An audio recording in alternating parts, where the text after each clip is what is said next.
ready for. He's the director of IIT Palakkad. We have one more professor on this panel, Professor Siddharth Panda. He is a professor of chemical engineering and also the coordinator of the National Center of Flexible Electronics, NC Flexi, from IIT Kanpur. His research focuses on chemical sensors for various applications, including healthcare. So we are happy to have him. Is Professor Siddharth Panda here? Oh, he's here. Oh, hello, sir. Okay. Our fourth panelist is Mr. Nitin Gupta. He's the founder of Sickle Innovations. Sickle Innovations is he's a product designer. He's with a mechanical engineering background, and he's worked at ISRO before. And Sickle Innovation is a agricultural startup. So he has an interesting company as well. And our fifth, but not last but not the least, our moderator, Saumil Majmudar, sorry, Saumil Majmudar, who's the CEO and MD of Sportz Village. It's a startup trying to ensure that 100 million children get to play sports. I think they've reached a sizable amount of that target, and his aim is to get people who can't play sports to play sports and to learn via sports. So welcome, and over to you. Thank you for those introductions, and welcome everybody. My job as a moderator to make sure that what they know, and there's a very motley but extremely well-informed research panel, connects to what you folks want. Just as a context, to build on what the introduction, we have somebody who's been in the top 2% of scientists in India as shortlisted by Stanford for the last 4 years consecutively. We have somebody who's the chief scientist at the Government of India's Innovation Foundation under the Department of Science and Technology. We have an entrepreneur who has a thriving startup in agriculture, very appropriately called Sickle Innovations. And we have someone who has won the IBM Invention Award and has also rolled up his sleeves on building a smart haptic watch, which is now about to see commercial realities. It's brilliant. So we have a fantastic variety of people from academia to research to actually scientists who develop products to on the ground. I also want to do a quick audience check. How many of you are working in innovation, funding innovation? Any show of hands? How many of you are working in not frugal innovation, wasteful innovation? One person at least is there. Everybody else is working. So that's the one point that we want to talk about. Innovation, frugal innovation. What's the distinction? And that'll be one thing. How many of you are working on innovation for the masses? Nice. And how many of you are working for innovation for the elite? Nobody? For this room, innovation for this room? Nobody? Okay, that's interesting. So the way we are structuring this is to have 5 minutes of opening remarks by each of the panelists, and then some conversation based on what discussion we've had earlier, and last 10 minutes or so or 15 minutes of Q&A, and Aditi is going to make sure that we protect that 15 minutes of Q&A. To all the panelists, as I reminded you, if my hand goes up, you have 30 seconds to stop. Yes? So, Professor Sekhar, if I may start with you, if you can give us your views, given that you have, of course, as a scientist, you've been in top 2% and have that side of your work, and now you're also director at IIT Palakkad. How do you see frugal innovation for the masses, and what is your thought? Some opening remarks from you. 5 minutes. 5 minutes. Oh, that's good now. Okay. So, from good morning to good afternoon, we are delayed. So, I think it's a very good initiative by these organizers, particularly considering the present situation. And also country like ours, developing country, frugal innovative is always needed because it's addressing mass and we need to reach many people don't have proper food, shelter, and many more. I don't have to explain that. In fact, the first session morning by our keynote speakers and all, very clear. Some of the points they've already given some inputs in this direction. So, in my opinion, it is not new, as all of us know what is known as Jugan. Typically, some sort of non-conventional way of working, temporary solutions which are there in our Indian system. Hindi word called Jugan is a modification. Typically is I look at is same thing. I teach product design course to final year students, and I was in IIT Madras. I have not started teaching in IIT Palakkad because I just taken over last year and only. So I had to spend time to teach. We are having a lot of construction and other things. So administrative things I am doing more involved into that. But when I used to teach this course, product design, all of us know a product design course starts from basically what is need analysis to start with. Any product, why should I do that?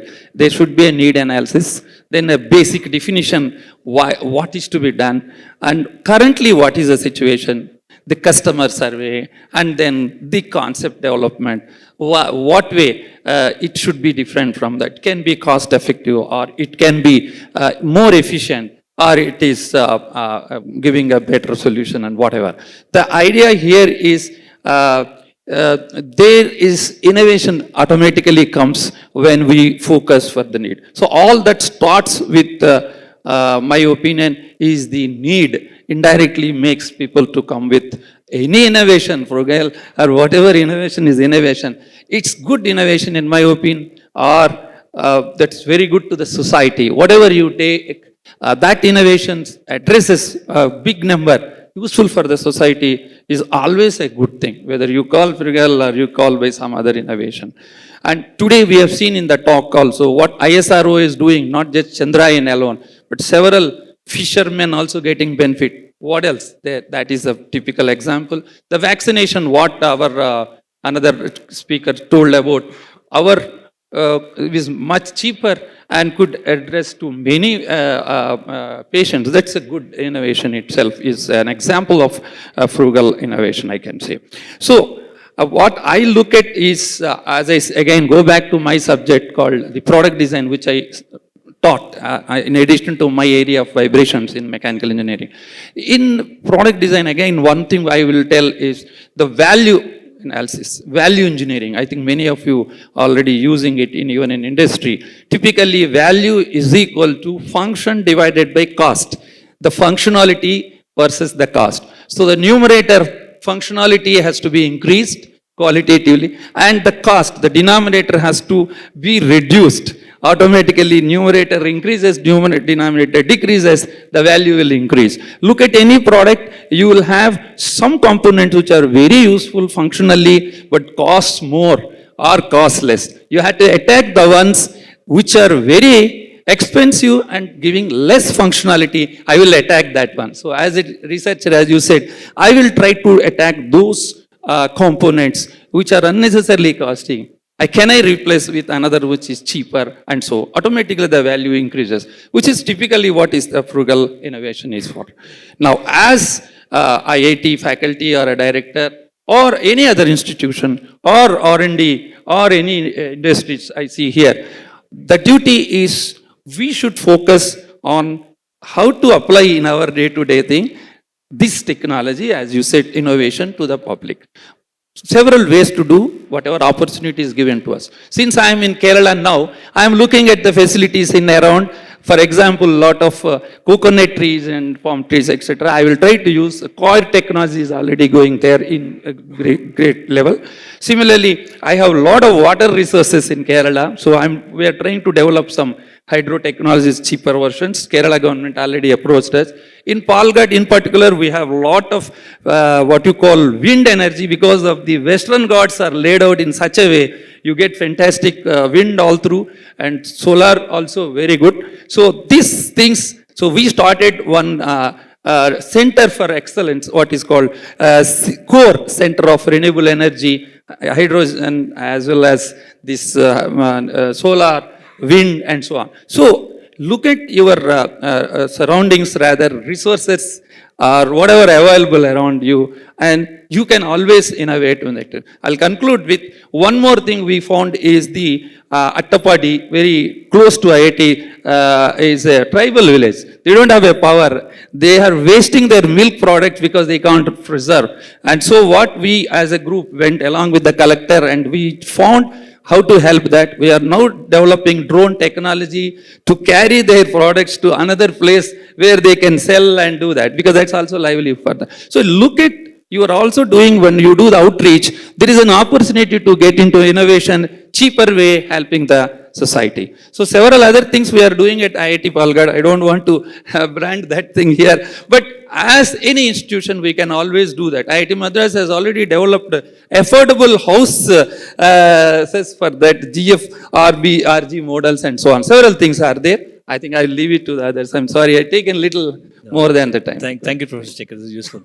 Dr. Vipin, you were the director till recently and now chief scientist at the National Innovation Foundation. And you spoke about, when we spoke about frugality and what you call demand-driven innovation. Just talk to us about that as well. Yeah, thank you very much. First of all, I am thankful to PNIT Network for giving me this opportunity to share my views. Many times it happens that the people, maybe in the institutions or in the society, do not want to live with the problems. They try to address the problem. And many times they used to, do some experimentation and use the local resources. And because of that, the frugality or affordability component is there. Many times it happens that some people, when they saw those sort of technologies, so they are not the technologies, in fact, they are the proof of concepts. But as Professor mentioned, that when it is blended with high science, they can be the cutting edge technologies. Let me give, one good example. Somewhere in Latin America, some people were, boiling the leaves of a plant. And, the laborers, in fact, after coming, from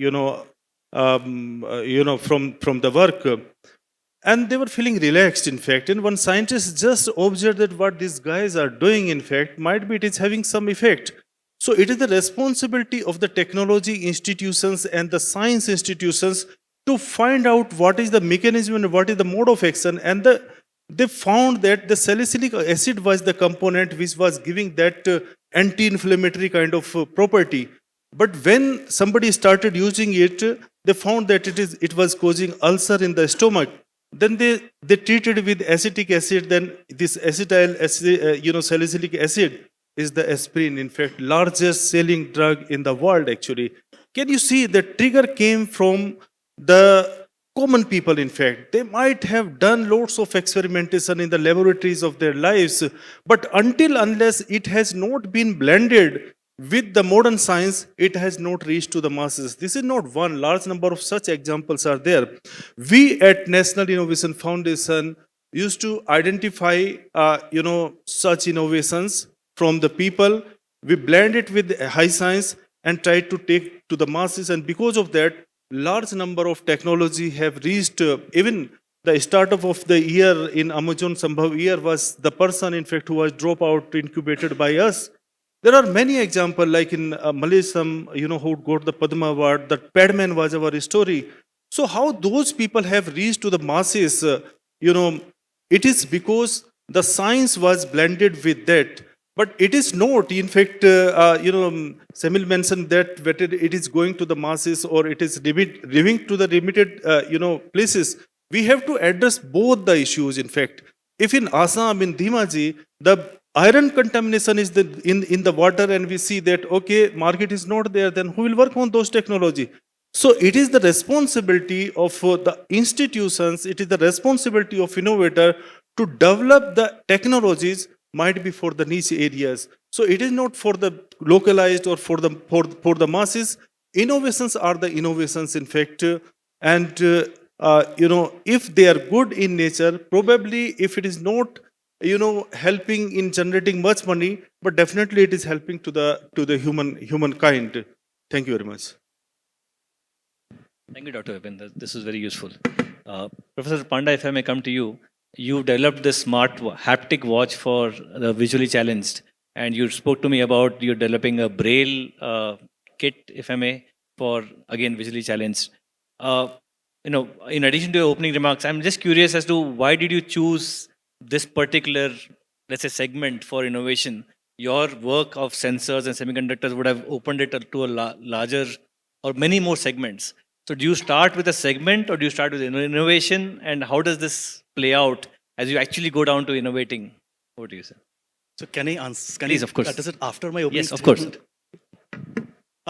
Wish you all a very good afternoon. And thank you, Saumil, for this introduction. I would like to clarify that when I talk of frugal innovation, I'm not limiting my discussions or my thoughts only to those which have been developed at the grassroots level and which perhaps may not have that high degree or high intensity of R&D.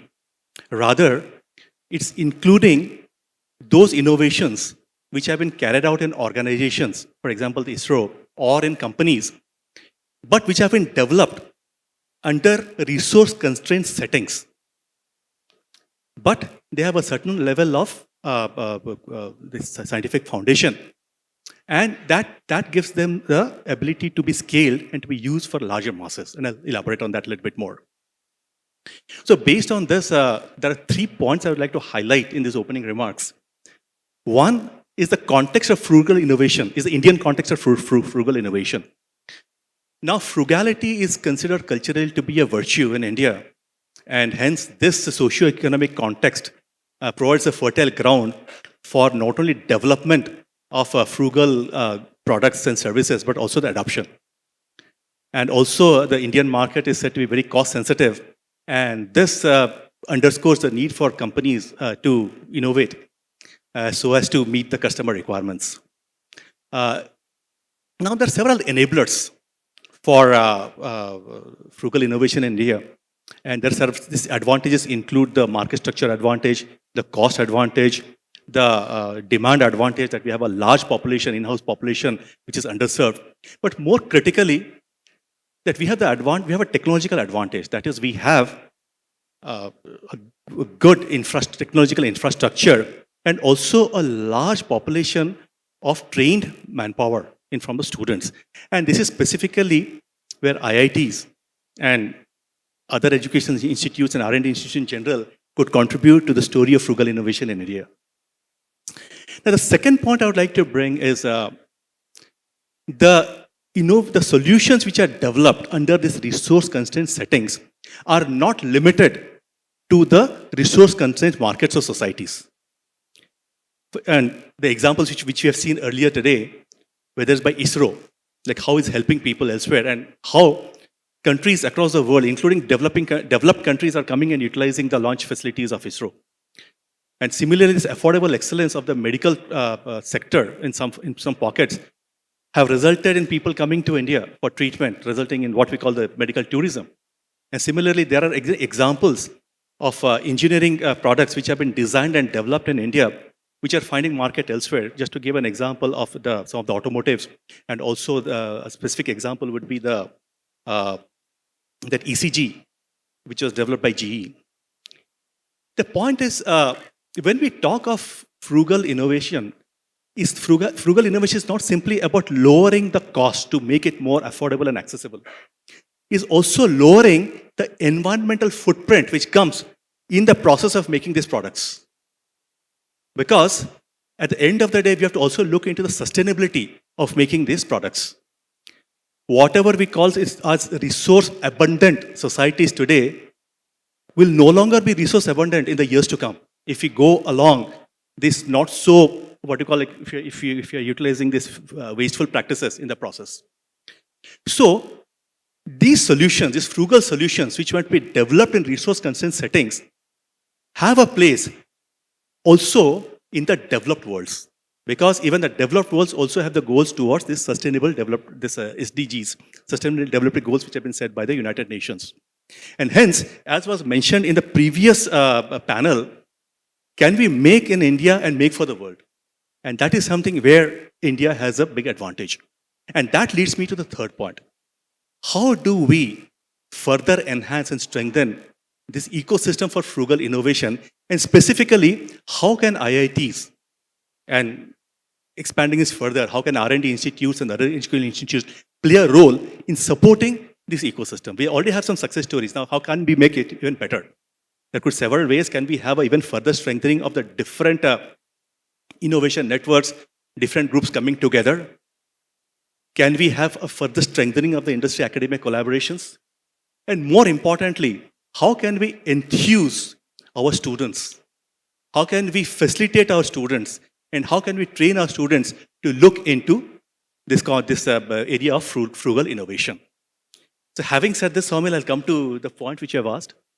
Very specifically, to come to a point, Saumil, we have developed a smartwatch and a watch for the visually impaired. And again, it was developed in IIT Kanpur, and we have licensed to a company, and is expected to be launched sometime beginning of next year. And again, we looked into, and when we looked at the design, we went from the very beginning that we had a student who was visually impaired at IIT Kanpur, and that was a starting point, trying to understand what their problems were. And then, when we did the initial designs, we went to a school. There's a blind school in Kanpur, and tested it on them, tried to understand what their problems were. And we incorporated all these things, and even we bought some of the existing solutions out there and compared our solutions with theirs and tried to figure out what are the best practices elsewhere and where the gaps were. I think this is one of the processes by which when we involve the user at the very beginning, and that is something which helped us to develop a product which eventually got a lot of positive feedback from a larger section of the users, and eventually we will be seeing a market launch sometime soon. Thank you so much. Thank you, Professor. Nitin, coming to you, you are a scientist at ISRO, and ISRO is known globally for frugal innovation. And you decided to quit and set up a company which is doing innovation for agriculture. So just talk about, your opening thought, but also I want keen to figure out what caused this shift from ISRO to another venture around agriculture. Hello. Yeah, thank you, and good afternoon, everyone. And I would like to congratulate the Pan IIT organizers to bring this important topic to such conference, because generally what my personal experience is, and the reason why I moved was, I find personally it is my feeling that technology is overrated. We talk a lot about technology, but we talk very little about the applications of the technologies and a problem solving approach, which can actually bring a lot of other solutions, like Professor was talking about. A blind person had to come to IIT for education, so that that IIT group could understand the problem and then solve for it. Imagine if we have a very dedicated approach towards solving those problems, and going to the society, going to the bottom of pyramid segment and finding out the problems. And then technology is trivial. Imagine so I was working on a mission which was going to go on Mars, and all of a sudden it was discarded because of so many reasons. So what I felt was that all my effort was gone in a second. But yes, I wanted to see that changes, whatever effort we are putting, to see change in somebody's life. And I would like to mention here the frugal innovation. What is very interesting term which has been brought is highly underrated. You will see there are a lot of things because as it was also mentioned, frugality is in our genes. As an Indian, it is there in our genes. Whatever we do in our lives, the way we are running our businesses, it's all frugal ways. Subconsciously we are doing that. So when we started working on the problems in my own engineering, my major project was to make an ornithopter. It is a aircraft which flies like a bird, and so it was all just wanted to do it. But what is the application? The last slide we had a small slide. Okay, it can be used surveillance and all those things. But what is the purpose? Like all my 4 years engineering, and if I had a real problem, and during my masters, after I was introduced to this beautiful philosophy of design thinking, and how do you solve the problem-solving approach. So we worked on cotton harvesting solution, designing a solution with which we can harvest cotton, and we can solve somebody's problem. And I'm always so thrilled to share this story. Ki the biggest revenue which come for us is not from the high-end engineering solutions, expensive solutions. They come from very small fruit harvesting devices, weeding devices, and which could have been done many years back. And frankly, we do not even like to call ourselves as a technology company. We believe we are a product design company, and we are okay with that. And I think that we need much more bigger stories in product design approach rather than technology led approach.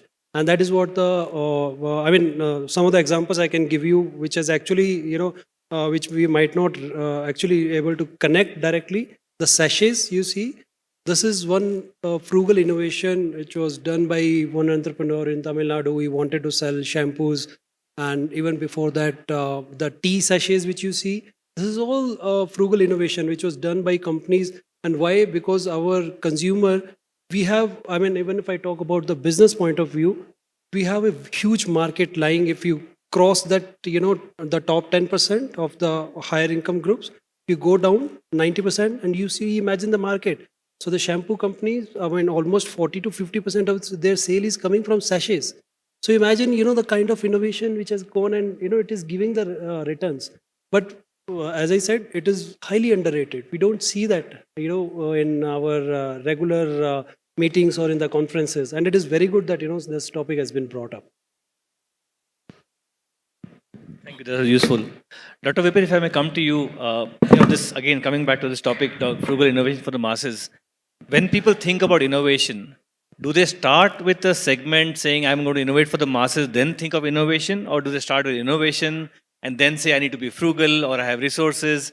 Where does this cycle start? It has to start somewhere and then you kind of get sharper, right?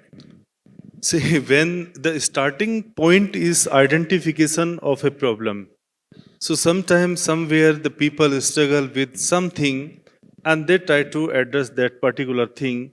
So that problem statement is the first step of innovation. Many times people do have the resources and they try to do the proper experimentation like we used to do in the laboratories.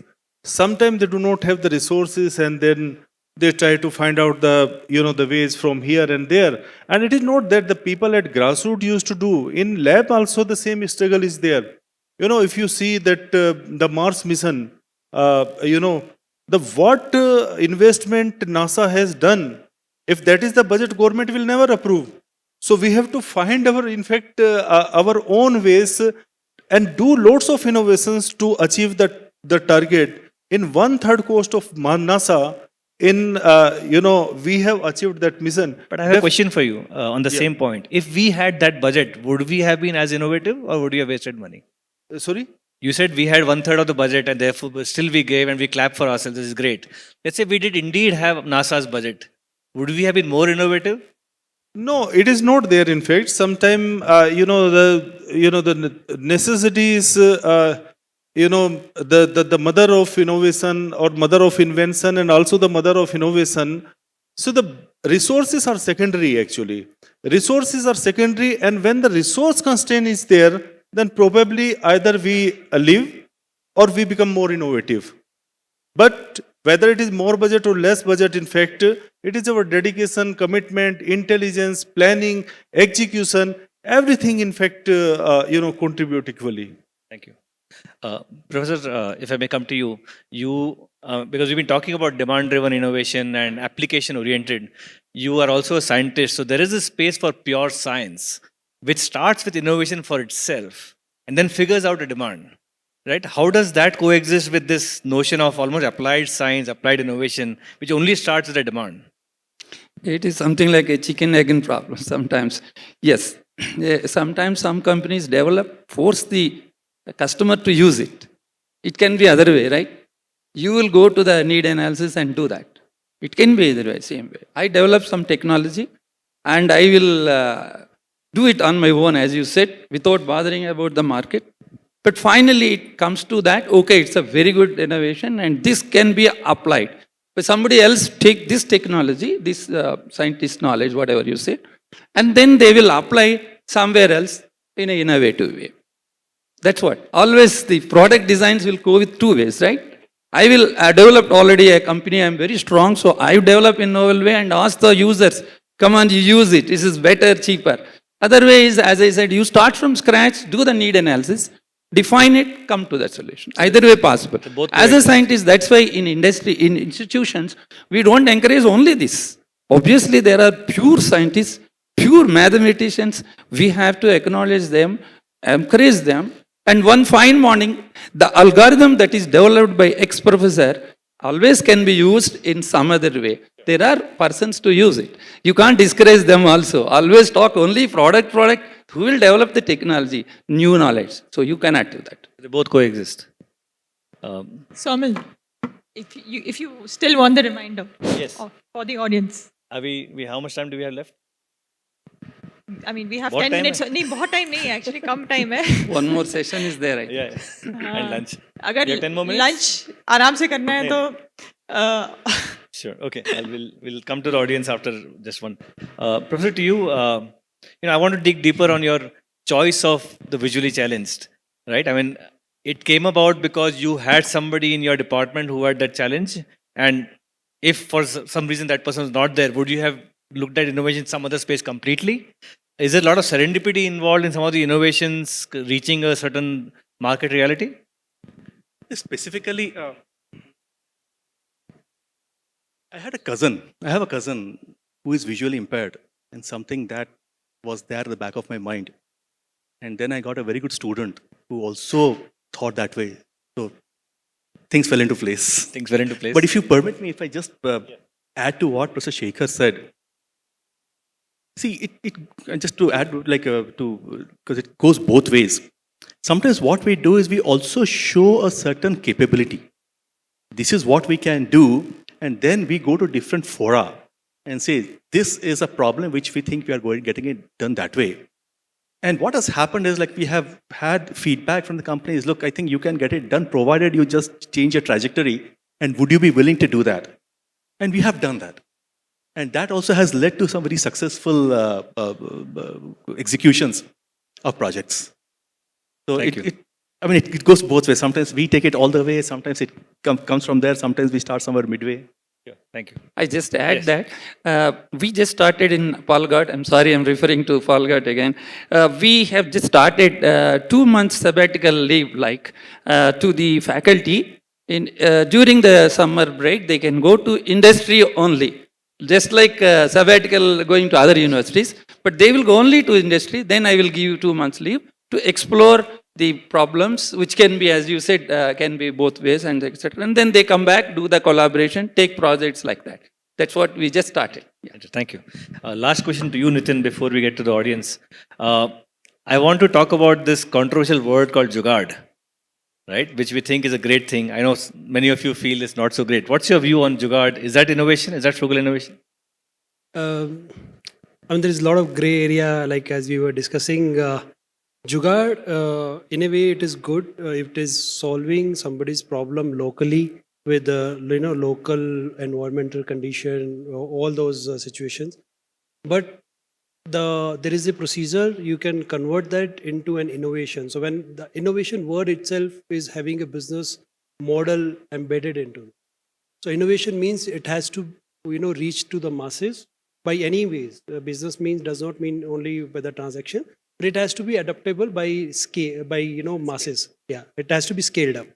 So jugaad might be good for a particular situation in a local community, in a local area.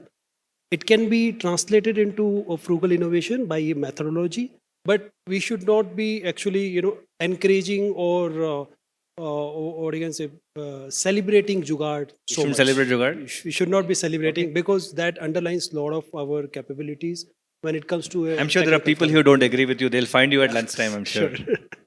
So I think maybe we have 5 minutes for questions. 1 minute for question. We have one question. One question. Budget. Don't make it too long. Any question? Anybody?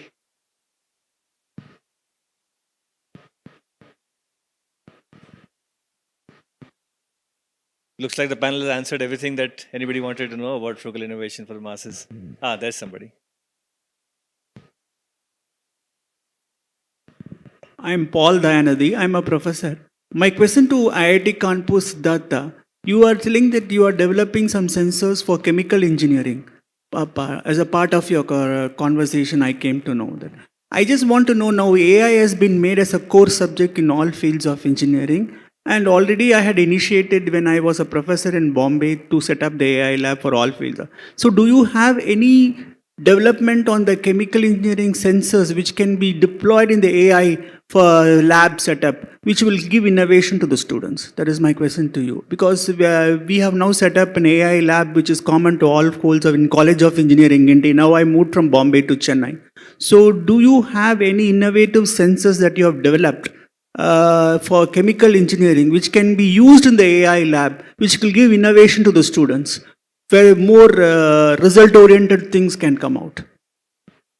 Okay, we Hope have my question is clear. to me, right? Yeah. Okay.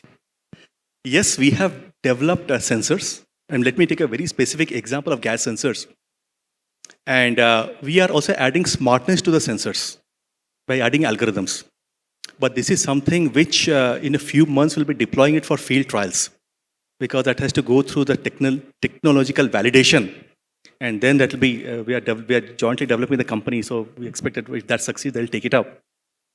Once we have a successful deployment and once all the sensitive issues associated with technology transfer are done, then we will think of utilizing that learning in the classes. Great. I'm told we're out of time. Thank you, gentlemen, for a wonderful discussion. Thank you, everybody. Please give them a big round of applause.